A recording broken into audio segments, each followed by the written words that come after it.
For more than a century, this real estate entrepreneur's family has called the Okoboji, Iowa area home. Now he's the owner of one of its most iconic properties. We sat down with Michael Jensen to learn more about how he's helping position this popular lakes area for the future. For Sioux Falls, for the most part, Okoboji, the area, is a place to go on weekends in the 100%. summer, right? Yeah. For you, this is home. Right. This has been home. It's interesting living in the vacation. Living in the vacation. Yeah. That's an interesting thing. But you're right. I mean, like, that's the fun thing is that Sioux Falls is so close that it's just the easy shot over. Same thing as Sioux City, Mankato. I always kind of joke our main pull is that 100-mile ring. And you pick up that Sioux Falls, Sioux City, Mankato draw. And then the secondary ring is the 200-mile ring. And that's where you pick up the Omahas and the Des Moines and the Minneapolises. And that's what's so cool about this is where we draw from those areas, and it's an easy day trip. It's an easy run over here. And that's what's important about the Emporium is that those people can buzz over, you spend the afternoon, you grab a meal, you go home. Or you spend the night, you go fill in work, something like that. How deep do your roots run in this area? Super deep. So my great-grandma bought on Sunset Beach in 1919. They rented a couple years before that. They're from Lincoln, Nebraska. And so, I mean, yeah, I've been here for a long time. My dad went to high school in Arnold's Park, was born in Spirit Lake. I went to school here. My kids go to school here. So, I mean, I kind of joke, thoroughbred park rat. Arnold's Park Amusement Park and the broader Okoboji area became the backdrop for a young Michael Jensen's first business ventures. I started a business in high school because my family sold Okoboji boats. We owed Okoboji boats. We sold it, so I started a moped rental business in the amusement park. And then the amusement park bought me out. And then I used that money and bought some houses from the Nutty Bar guy. And that kind of started rolling in my real estate career. He left the area for college, then to work in real estate in Florida, before returning home around the Great Recession of the mid-2000s. Where I love that in a small town, you can handshake a deal. You can call someone and say, hey, what's up? And they'll tell you. And even you can call someone who you've never met, but, oh, you know what, I knew that person. We're friends already. And that's something that's really rare. It's such a Midwest thing, and it's a really good way to do business. It's a way that you can do business and still sleep at night and feel comfortable and get things done. As a realtor, residential and now commercial too, he's gotten a lot done, distinguishing himself in the market through a mix of hustle, evolving marketing, and relationship building. When I started, I was like the 130th realtor in the county, which is wild, for a county of 50,000. Yeah, for a county of 50,000 people. And then my dad joined me in 2011, and he was like the 65th agent. So we had like lost half the agents in that time frame, which was okay, and that was something that, a lot of industries, sometimes you do need a purge and a clean out, and that had happened. Yeah. I feel like no matter where you are, real estate is a relationship business. 100%. Is that especially so in an area like this? Totally. Absolutely. I mean, like, the number of people who you call and deal with because you dealt with that person or you knew that person is completely based on that, and reputation-wise.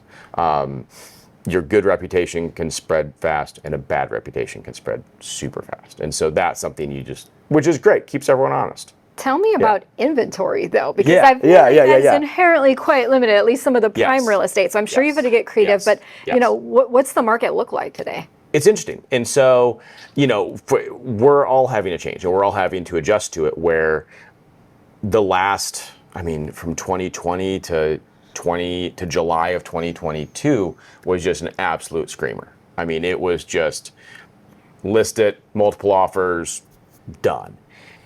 And especially on the prime stuff. We've probably seen a plateau for 2023, 2024.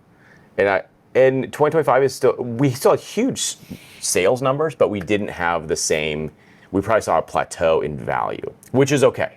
Because when you look back, we doubled since 2019. He represents clients not just in the immediate area, but as far as Sioux Falls, Minneapolis, and into Florida and Arizona. It seems like once you kind of go outside the 4-hour ring, then those people are from wherever. Because at that point, you're probably flying. And so whether you're flying from New York, California, or Kansas, I mean, you know. help people who are not as familiar with this Yeah. area understand the draw of that. Why would Yeah. someone from a New York come out to There's Okoboji, Iowa, or even Minneapolis for right. that matter? So there's always a tie. Like, oh, we came here when I was a kid. And that's what it is. And that's where once you get it, then it hits people. And when people are bit, they're stuck. And so often, family, oh, we stayed at Fillenworth when I was a kid. Now, we're thinking about where to bring a family on a weekend. They come up here, they love it. Then maybe we'll pick up a condo. Then, oh, well, let's get some houses. And it just snowballs from there. The condo market has emerged in the area since the start of Bridges Bay, a project with multiple Sioux Falls ties that opened in the early 2000s. Today, it's communities like the new Dry Dock Estates, designed by Vanderwall Architects and Articulate Interiors in Sioux Falls, and represented by Jensen. There's a reason we have so many condos here. The condo is an easy ownership. You don't really you pay your HOA fee. You don't necessarily know who your dock guy is, the lawn guy. You just come in, turn on the water, and you're having fun. And that's a really easy way to do things. And so that's why we have condos. That's why people like condos. The dry dock project we're doing right now, those condos are the same price as a house. Those people want the ease of the condo. And you put some very intentional design Yes. into it. How has the market been responding, and what's Great. setting that project apart? Great. So that's the interesting thing. That is our kind of first super luxury project. That starts at $1.2 million, went up to about $4 million, and 27 units. And it was a hotel restaurant setup. And so it was just kind of a little pivot on what was there, changing it from short term to ownership. And the market's loved it. We have 10 people who are already moved in. And the interesting thing, it's the 6 most expensive and 4 of the less expensive units. So I didn't think it would feel that organized. We're kind of going from the top and the bottom Both together, and we'll meet in the middle, which is great. But the build quality has been spectacular. As Jensen grew his career, he branched into commercial activity and even business ownership, buying the iconic Nutty Bar at Arnold's Park 9 years ago. When you're good at real estate, it's kind of the same thing, different day. And so I enjoy the aspect of helping Quickstar find its location and helping place the VA and Dollar Tree, stuff like that. Those are great, and those are fun things. Ultimately, in a small town, that's not enough for a full-time business. So that ends up kind of being a side thing to selling, the luxury lake houses, things like that. But then I also have all the rentals for workforce housing and stuff like that. And so I think in a small town, you kind of have to be a jack of all trades. And I think it's important in business to have different prongs to your business, so that way when some markets are good, maybe another one's not as good.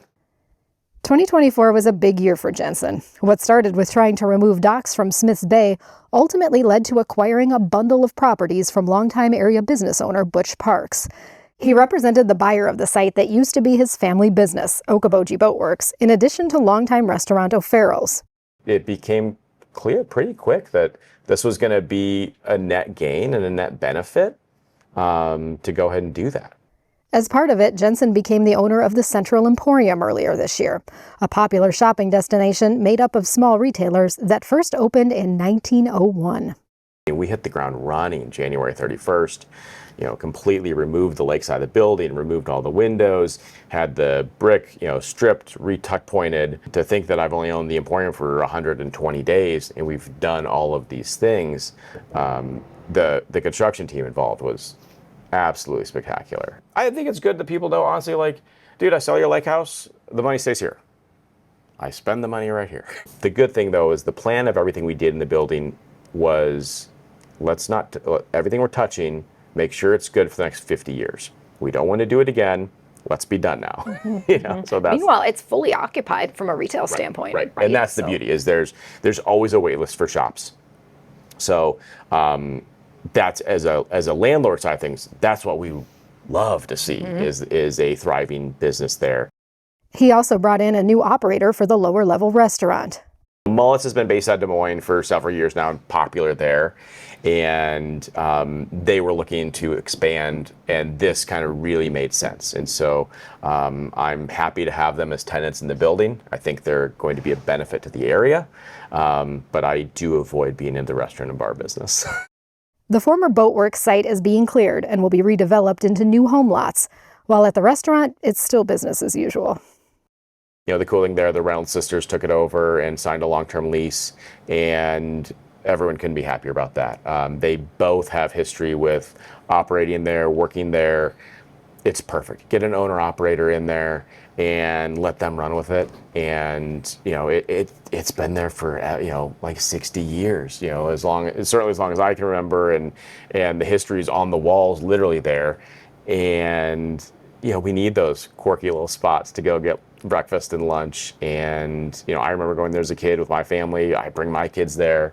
I think that's important to maintain. Well, it's exciting to me to see you still with hopefully a lot of your career ahead of you, and probably many more things you're going to tackle. Have you thought about what's next, or do you have a bigger vision for? That's a great question. It's always interesting to see that how we have to pivot from one thing to another, and how certain things come available, and it always comes around when the time is right.